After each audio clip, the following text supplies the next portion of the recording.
মাছ খেতে কে না ভালোবাসে বলুন। তবে যদি এই মাছ সুস্বাদুভাবে রান্না করা হয় তাহলে তো আর কোনো জবাবই নেই।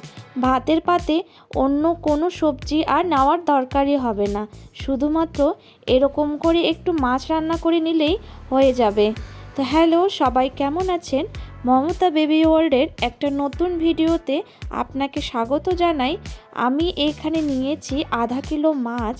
তো আপনারা যে কোনো মাছ নিতে পারেন। আমি কিন্তু এখানে মাছ নিয়েছি, এই মাছটার নাম আমি একদম জানি না, সরি। তবে মাছটা কিন্তু খেতে খুবই সুস্বাদু। তো আমি এই মাছটাকে লবণ হলুদ মাখিয়ে নেব, তারপরে 5 মিনিট রেখে দেব। কড়াইয়ে তেলটাকে ভালো করে চটিয়ে নিলাম, তারপরে এই মাছগুলো একে একে দিয়ে দিলাম কড়াইয়ের মধ্যে, আর এটাকে সুন্দর করে ভেজে নিতে হবে।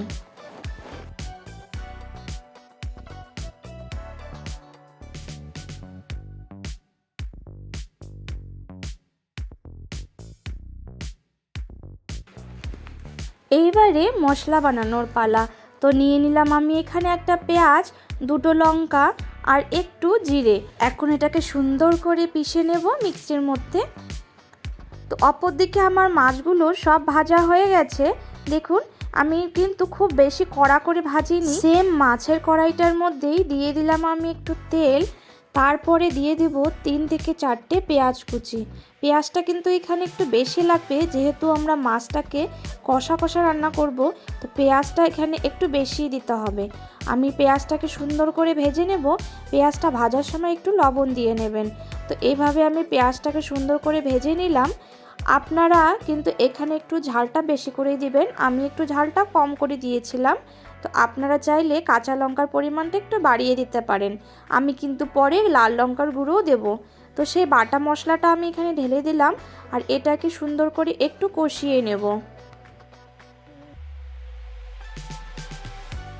মশলাটা কষানোর পরে আমি এখানে দিয়ে দিলাম লবণ, হলুদ আর লাল লঙ্কার গুঁড়ো।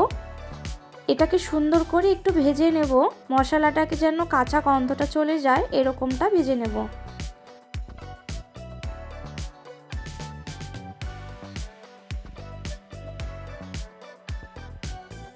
মশলাটা কষানো হয়ে গেলে আমরা দিয়ে দেব সে ভাজা মাছটা।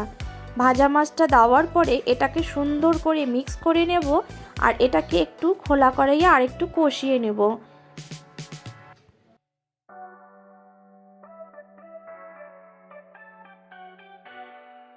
মাছগুলো সুন্দর করে কষানো হয়ে গেছে আমার।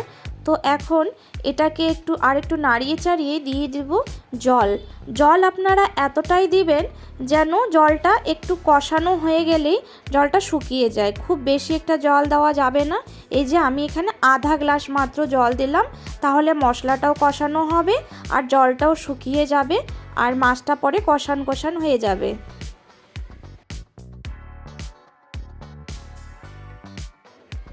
এই যে দেখুন সুন্দর বলক এসে গেছে।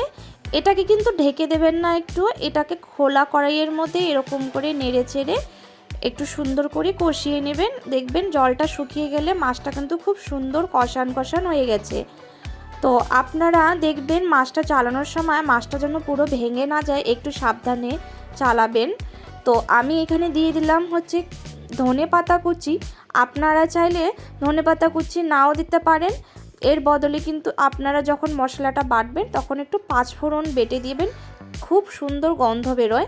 5 ফোড়ন বেটে দিলে একবার বানিয়ে খাবেন, খুব ভালো লাগে। তো দেখুন আমি ধনেপাতাটা দিয়ে এটাকে আরও সুন্দর করে আরেকটু কষিয়ে নেব। জলটা শুকিয়ে এলে আমি নামিয়ে নেব। এই যে মাছের কষাটা আমার রেডি হয়ে গেছে। দেখুন জলটা শুকিয়ে গেছে, খুব সুন্দর হয়েছে। মাছের ঝোলের থেকে কিন্তু এই মাছের কষা খুব ভালো লাগে। আপনারা একবার বাড়িতে বানিয়ে খান, আর কমেন্টে অবশ্যই জানাবেন যে আমার এই রেসিপিটা আপনার কেমন লাগলো। চ্যানেলটাকে একটা সাবস্ক্রাইব করে একটা লাইক করে দেবেন। আপনারা এটাকে গরম গরম ভাতের সাথে বাড়ির লোককে পরিবেশন করুন,